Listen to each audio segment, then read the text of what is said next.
हामी यहाँदेखि अगाडि बढ्छौँ है त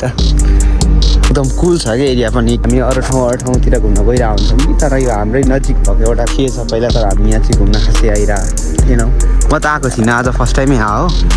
तर बेस्ट रहेछ है एरिया चाहिँ यु क्यान सी हियर क्रो this is just drinking water is it I think so है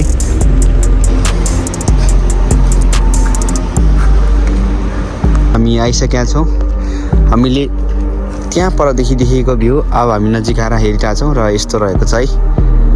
यो हाम्रो ठ्याक्क नाम चाहिँ हिगासीहामा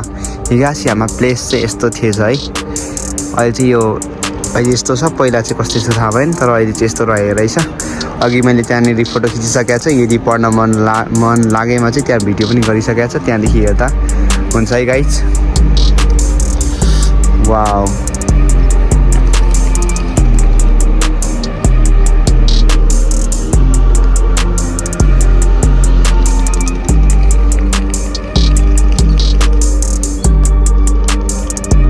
र गाइज आजको लागि चाहिँ यति नै थियो है आज यो एरिया घुमाइयो सबैजनालाई घुमाइयो भन्ने कुरो है राम्रो रहेको छ नजिकमा भएको साथीहरू आउनु होला अरूले त अब यही भिडियो मार्फत हेर्नु होला जस्ट राम्रो छ ठाउँ अब म ट्रेनतिर फर्किनु पर्ने हुन्छ आजको लागि चाहिँ यति नै गरौँ होला